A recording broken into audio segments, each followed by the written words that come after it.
Champion एक सीधी सी line में कहानी है एक ऐसे इंसान की जो कि गाँव से आया है। बहुत सिंपलटन किस्म का इंसान है। मेरे ख्याल राजवीर था उनका नाम फिल्म में। और एक सच्चा पुलिस वाला है जो कि एक उद्देश्य की तलाश में है, और वो उद्देश्य उसे मिलता है जब उसको जो आईजी पुलिस हैं एक बच्चे की प्रोटेक्शन का काम देते हैं। और दूसरे सिरे पे एक ऐसा इंसान है नज़ीर जो कि अपना सब कुछ खो बैठा है ज़िंदगी में।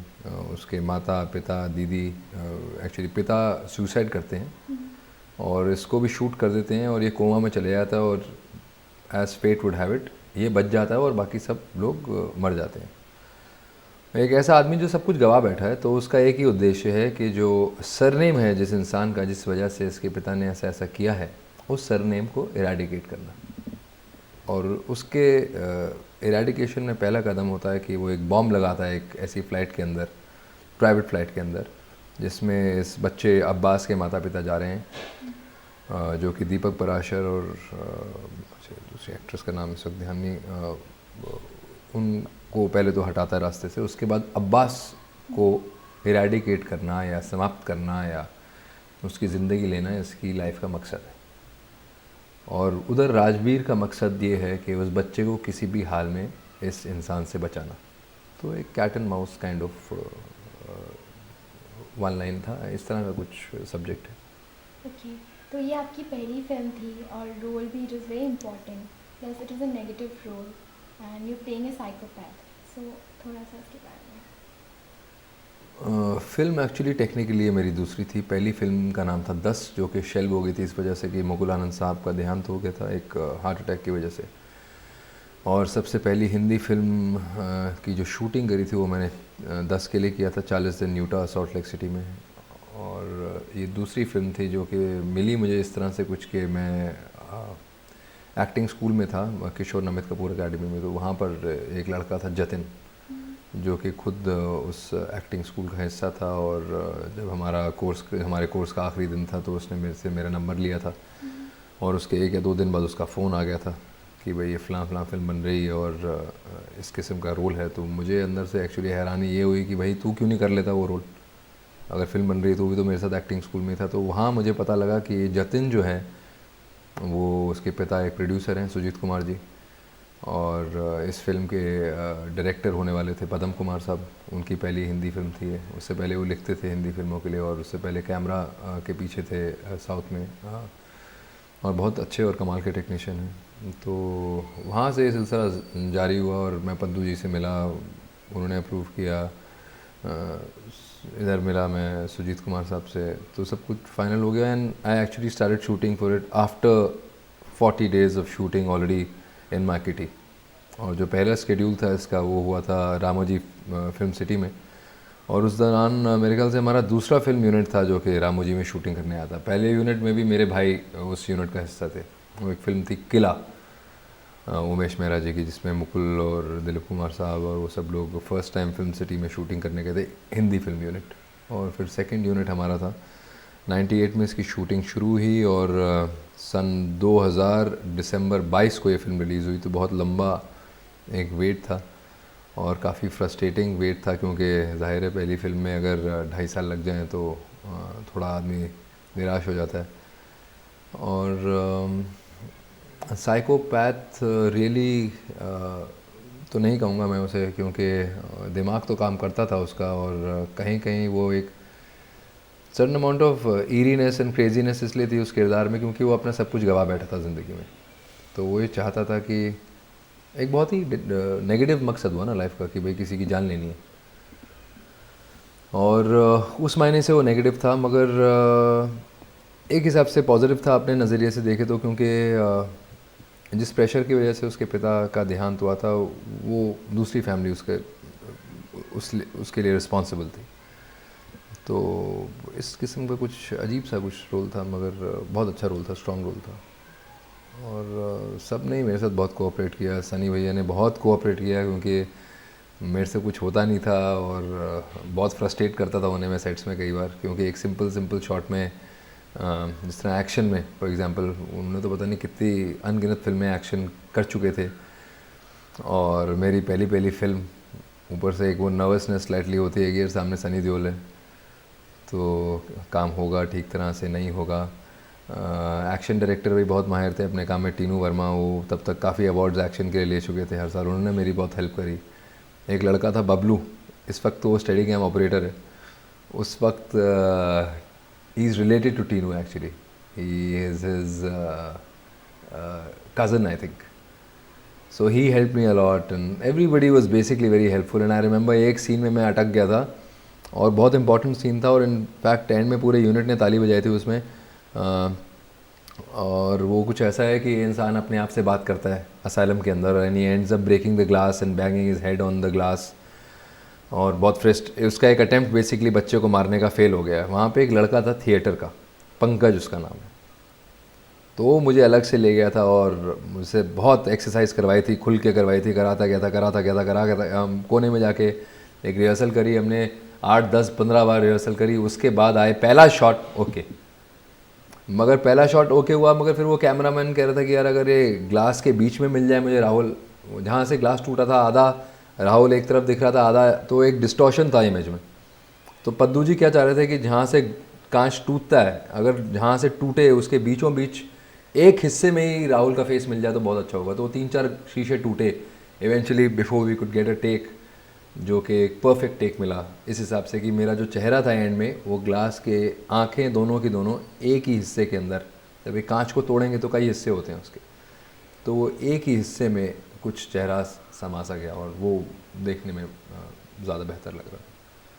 तो ये आपकी पहली फिल्म थी and you are coming as a single villain against Sunny Deol. हाँ जी। And it was I mean a bit difficult that way, but you perform very well and you got so many awards and nominations. तो इसके बारे में बताएं। देखिए honestly speaking I was not expecting any of the awards और nominations because it's your first film यार, यही होता है कि किसी तरह अच्छी तरह से कर लो। और ऊपर से फिल्म भी चली नहीं, film was an average film at the box office and because all awards are aimed at popular cinema, तो नॉर्मली ऐसे होता है कि जो अवार्ड्स दिए जाते हैं वो ऐसी ही फिल्मों के किरदारों को दिए जाते हैं जो कि ना कि अच्छे थे अपनी भूमिका में, मगर साथ में उनकी पिक्चर भी चली हो, क्योंकि पॉपुलर अवार्ड्स, सीधी सी बात है।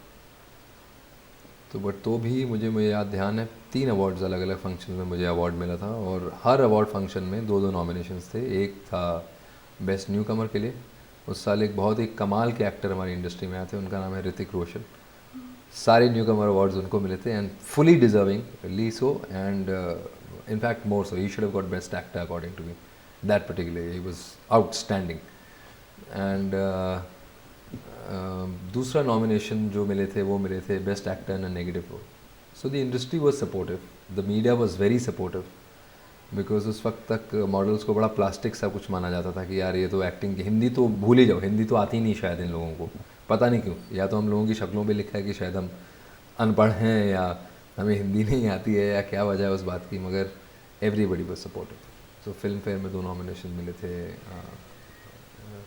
आफ्टरनून का एक पोल होता है उसमें 2 नॉमिनेशन मिले थे, जी सिनेमा अवार्ड्स में 2 नॉमिनेशन मिले थे, स्क्रीन में मिले थे, सैनसुई में मिले थे, आईफा में मिले थे और 3 अवार्ड फंक्शंस पे अवार्ड्स में मिले थे। तो it was a very good year for me that way, that patience and that wait paid off eventually. So ये मोटिवेशन आपको कैसे मिला इतने अच्छे परफॉर्मेंस के लिए? It's really very good and you are quite a scene stealer that way. Motivation से ma'am actually जब कोई रास्ता नहीं नज़र आ रहा होता ज़िंदगी में कि आगे क्या होने वाला है तो सब मोटिवेशन आ जाता है, क्योंकि उस वक्त अगर मैं अच्छा नहीं करता इस फिल्म के अंदर तो पता नहीं क्या करता लाइफ में। मेंटल असाइलम के सीन के बारे में बताइए। You were actually getting injured when Sunny was beating you up and then he was like you had to go back. हाँ, मुझे उस दौरान इंजरी हो गई थी शेड्यूल के जस्ट पहले, और क्योंकि फिल्म मैंने बोला ना जैसे कि 2.5 साल लगे थे, बहुत लंबी वेट थी, तो प्रोड्यूसर्स के ऊपर बहुत प्रेशर था, सब के ऊपर बहुत प्रेशर था, और उससे एक पहले शेड्यूल कैंसिल इसलिए हो गया था क्योंकि पद्दू जी की बैक ख़राब हो गई थी। ही इज़ बैक पेशेंट, उनको हमेशा बैक में कैच आ जाता है क्योंकि प्रॉब्लम है उनका बैक का। और उससे पहले एक शेड्यूल में सनी साहब की बैक का थोड़ा प्रॉब्लम था, एक बाइक चेस के दौरान में याद है उनको पेन हुआ था एक दिन, मगर तो भी उसके बावजूद उन्होंने पूरा शेड्यूल कंप्लीट किया था। तो डायरेक्टर साहब भी हेल्दी थे, मेन लीड एक्टर भी हेल्दी थे, और वो डेट्स बड़ी मुश्किल से मिले थे सबके उस वो स्केड्यूल करने के लिए, और बड़ी जद्दोजहद हुई थी कि यार चलो अब फिल्म कंप्लीट हो जाएगी। और जस्ट फिल्म पे आउटडोर पे जाने से पहले मैंने अपना हैमस्ट्रिंग इंजर कर लिया। दैट ओवर इंथुजियास्टिक अप्रोच कि भाई पहली पहली फिल्म में जोश है, मुझे बताया गया था एक्शन बहुत है इस फिल्म में, तो बहुत ज़ोरों के ट्रेनिंग चल रही थी किकिंग की, जबकि किक्स यूज़ ही नहीं हुए हैं फिल्म में। मगर वो होता ना, जब आदमी नया नया आता है तो दिल से काम करता है, तो कहीं कोई किक्स यूज़ ही नहीं हुआ है पूरी फिल्म में देखा जाए तो, क्योंकि वो कैरेक्टर उस टाइप का था नहीं कि किक बॉक्स करे या कुछ करे। तो उस दौरान हैमस्ट्रिंग इंजर हो गई तो चलना भी मुश्किल, और वहाँ पे शॉट लगा हुआ, और एक हेयरलाइन फ्रैक्चर साथ में लात का। तो मैंने किसी को बोला नहीं, खाली अपने प्रोड्यूसर और डायरेक्टर को बोल दिया। उन्होंने फिर एक्शन मास्टर टीनू वर्मा साहब को बोला, तो उन्होंने कहा यार ऐसा करते हैं, वैसे भी उसमें कुछ करना नहीं था, मुझे लेट के ना ऐसे रिएक्ट करना था। फिर टीनू ने कहा यार अगर ये सनी को पता लगेगा तो ये तो is a very soft hearted man, वो तो मानेगा नहीं कभी भी। तो उन्होंने उसको बताया नहीं उनको, we just went ahead with the shot. वो वहाँ आया, he could smell it somehow, एक सिक्स सेंस है उनमें कि यार इसको राहुल को लगी है। तो इसे यार तनु लगी है, तो ऐसा day sir actually this the thing. कहते यार तुम बताया ही नहीं तुमने, तो ऐसा सर ऐसा ऐसा है, बड़ी मुश्किल से। कहता है whenever you are healthy, whenever you are fit, will shoot, I will make myself available, which was very very nice of him, and I would always remember and cherish that memory of and people say that stars don't have hearts. I mean, there was a man with a huge heart, you know, and extremely helpful. और वो shoot नहीं किया उन्होंने, और जब मैं fit हुआ उसी के बाद शूट किया, और immediately he made himself available and he was really really helpful all through the film. तो नाइट सीन्स के बारे में बताइए, the lovely night scenes that was shot on you, the climax also, it was some green kind of a Yeah, the climax, the technical green and all that was done by Padam Kumar. He's a fantastic technician. I mean, he is really an incredible technician, I think. And that was all decided between him and the action coordinator Tino Verma. Okay. And they had thought it will be a 1-to-1 slugging match because Bhaiya is known for his incredible body and his incredible presence, and people have seen him fighting 50-50 people in every film, and उनका image इतना larger than life है। अभी क्या करें, वो गदर में single handedly, can you imagine one man fighting Pakistan, and the film became such a big hit. Of course it had a lot of soul to it, but then you always needed a larger than life persona to carry off that role. Such is his persona. I mean, his image, I mean, I am from the north, so I know what it is. It's huge. And that thought कि नया लड़का है तो उसकी body अच्छी है, तो let's present them both in like a 1-to-1 match sort of thing, made the better man stand up in the end, sort of feel to the thing, better man being always the good has to win over evil, but this will be like a straight way to vanquish the evil in the film.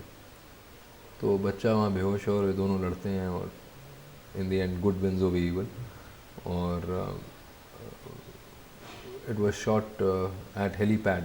रात को ठंड होती थी थोड़ी सी, क्योंकि बहुत windy है helipad, और वायर्स, कब्रिस्तान, storm fan for the leaves to blow, मिट्टी, रगड़म पट्टी, मतलब basically it was like no, not choreographed fighting, like no cakes and all that, but जैसे कहते हैं ना street fighting sort of a fight, which full marks to mister Tinu Verma. तो आप एक्टिंग और मॉडलिंग से पहले you were a state level cricket player, Yeah. so how come you came into modeling and then now you're into acting? Something about that, your days when you were playing and The days when I was playing, I was very very young. I was in school, and in school always you have a lot of hopes and aspirations to be someone in life. My ambition was to be a cricket player and to play for the country, and I used to be a fast bowler. But हुआ यूँ कि एक when you belong to a middle class background, it's very logical to then say that at that time there were 90 crore people in the country. Now there's over 100 crore. कि भाई I want to be one out of 11 people in the country. और उस वक्त क्योंकि हिंदुस्तान में इतना fast bowlers का होता ही नहीं था, because wickets around the country were batting wickets, and if you're a batsman or an all-rounder there's still more hope. तो इंजीनियरिंग परस्यू की और क्रिकेट वहाँ छूट गई क्योंकि कॉलेज के डिमांड्स कुछ ऐसे होते थे कि 8 से 5 होता था 4 दिन हफ्ते में, और एक दिन होता था और 2 दिन होता था 8 से 2, और फिर संडेज़ को फिर मंडेज़ की प्रिपरेशन होती थी। मंडेज़ को 3 लैब्स होते थे, तो उनमें बहुत काम समय लगता था। मैकेनिकल इंजीनियरिंग करी थी। और फिर उसके बाद क्या हुआ था, उसके बाद मैं फाइनल ईयर कॉलेज में था। मैं एक प्रेप लीव के लिए 93 में दिल्ली आया, तो वहाँ पे एक नाइट क्लब में मैं था। तो वहाँ पे एक साहब थे, रोहित खोसला साहब, big designer, in fact I would say the pioneer of design in the country at that point in time, and he spotted me in a night club and he says यार तेरा तो बहुत interesting face है fashion के लिए, and that he would like to shoot his clothes on me, and that's how it started. I mean, I started modeling. My first pictures were shot by a genius called Prabhuda Das Gupta. I was very very bad in that whole shoot, very uncomfortable. I couldn't relate to this black hole that time. मगर वो तस्वीरें बहुत अच्छी थी, तो वहाँ से कुछ सिलसिला शुरू हुआ। और पहला कैंपेन उस वक्त रेमंड से एक तलाश में था लड़के की, for readymade brand of clothing called park Avenue.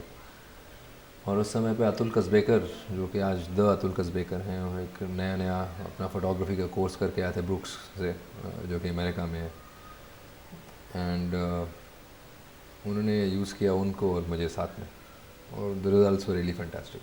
Soon on every hoarding, if I had to come to Bombay to shoot, Nariman point से गुजरता था या हाजी अली से गुजरता था, बड़े बड़े फ़ोटो लगे होते थे मेरे, तो अच्छा लगता था। और उस वक्त इंजीनियरिंग की वजह से एक जॉब करना शुरू कर दिया था एक कंपनी में, टेडको ओवरसीज़ दिल्ली में। तो उस वक्त वो मॉडलिंग का सिलसिला, क्योंकि ब्रेक इतना बड़ा मिला था स्टार्ट में ही, वो शुरू हो गया। And I think media was very very kind and lot of nice things happened to me as a model in the country. Thanks so much.